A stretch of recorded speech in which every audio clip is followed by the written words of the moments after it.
लेकिन हमारी लाइफस्टाइल में आजकल बहुत सारी ऐसी चीजें हो रही हैं जो बैटरी को डिप्लीट कर रही हैं। रिश्ते पहले भी थे, ऐसे नहीं है ना अभी रिश्ते बने, शायद ज्यादा रिश्ते थे, मतलब हम बड़ी फैमिलीज में रहते थे, राइट। अभी तो क्या 2-3-4 लोगों को रहना है, तो हम कभी सोचें कि 10 लोग 15 लोग 20 लोग एक घर में कैसे रहते थे। पर जब हम मुड़ के उनको देखते हैं तो हमें लगता है देवर विक्टिम्स। तो हम कहते ओ मेरी मम्मी को तो बहुत सफर करना पड़ा, मेरी मम्मी को तो हमें लगता है जैसे कि वो विक्टिम्स थे और मुझे वैसा विक्टिम नहीं बनना। हमें लगता है, बट ऐसा नहीं है।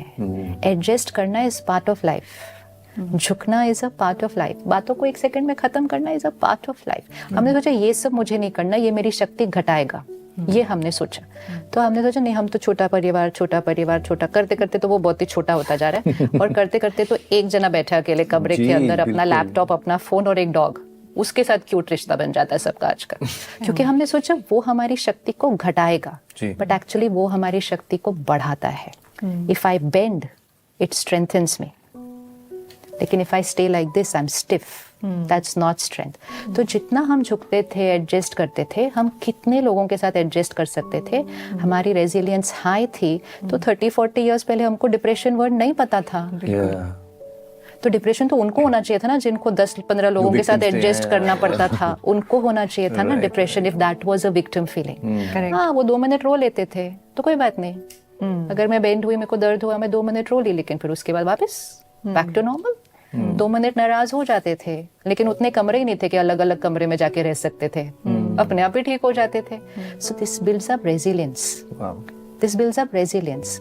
लेकिन हमने सोचा दैट इज विक्टिम, हम ऐसी जीवन नहीं जिएंगे, तो हम छोटे परिवार करते गए। जितना हम छोटा परिवार करते गए, हमें बेंड नहीं करना पड़ा, हमें एडजस्ट नहीं करना पड़ा, हमें लेट गो नहीं करना पड़ा।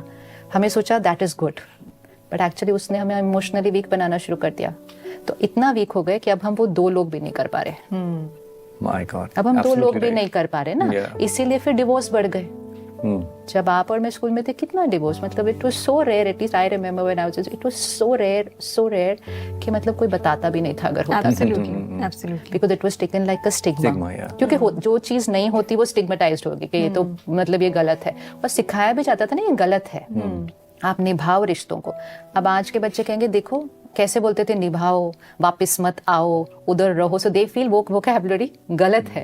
अब आज के पेरेंट्स बोलते थे हम बैठे, आप कभी भी आ जाना वापस, तो हमें लगता है दैट इज बेटर। बट नहीं, अगर आज आप अपने बच्चे को स्विमिंग पूल में डालते हो तो आप बोलोगे बाहर नहीं आना, कुछ नहीं होगा तेरे को, मैं ध्यान रख रहा हूँ। लेकिन अगर आप बोलोगे जब चाहिए वापस आ जाना, वो तो पहले ही डर में वापस आ जाएगा।